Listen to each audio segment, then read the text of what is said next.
You have to always be on your toes. And the old term in law enforcement, complacency kills. And he never wanted to be complacent. The good thing about DC is it's an area that is known to handle large major events. It's always at a peak security status. It's an agency where or I should say, an area where the agencies all work very well together. They have a great interoperability. I mean, it was even cited on 9/11, the great level of interoperability between all the agencies that went to the Pentagon versus what happened in New York, where there was some criticisms about the lack of interoperability in New York.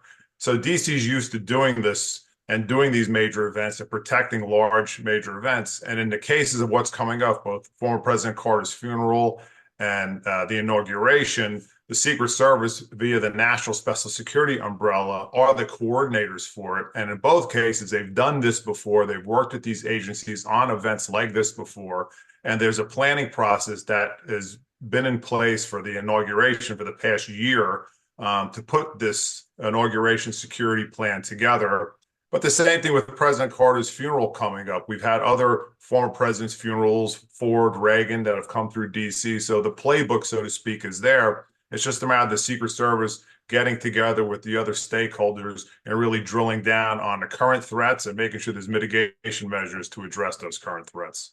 So, what are the current threats right now? This is the 6th of January, 2025. What do you see as the threats? Well, right now, you see a lot of this lone wolf talk out there, the threat from lone wolf attackers, which are, again, people that get radicalized on their own and put a plan together individually, which I think is the largest threat that law enforcement in our nation faces right now. You also see a lot of talk about domestic violent extremists, foreign extremists. We've seen some criticisms over the loose border policies on a southern border where terrorists may have gotten into the country. They're on watch lists that nobody knows their whereabouts. So in general, you have these risks, and I would say the risks stem more from individuals being radicalized or motivated by organizations than organizations actually putting a plan together and doing it themselves. I think we're seeing a lot more from individuals than we are from an organization this day and age. Don, can you talk for a minute about the tools that people are using now that may make rather ordinary people very, very dangerous terrorists? The tools they're using to do these kinds of things.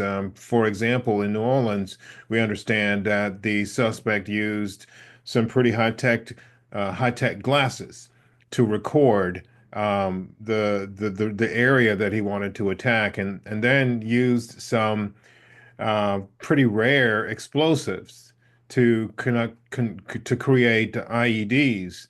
And there's also this idea of patience that he utilized to wait for his moment. Can you talk about the tools and the resources and how this fits into today's terrorist or today's threat actor? It's funny, JJ, but the top tool that everybody forgets about is the internet. The internet is probably the most dangerous tool in the world because if you want to find out anything, you could find it on the internet. So things that back in the day you either had to go to a library and research, or you had to find somebody with an expertise and actually learn from them how to do it, or maybe partner with somebody who maybe in the case of developing IEDs had an expertise in bomb making or something. An individual can click on their phone or on a computer and find all the plans and all the details necessary in order to put together one of these weapons or a pathway to an attack via the click of a mouse. That to me is the most dangerous thing we have these days, and it's something that needs to be monitored. We saw that the suspect in New Orleans was driving and posting videos talking about his allegiance to ISIS and posting about his desire to attack. Yet somehow those videos were never reported to law enforcement. Think of the difference it would have made had that social media company caught those threats, given it to law enforcement, and then the preparedness that would have been in place in New Orleans.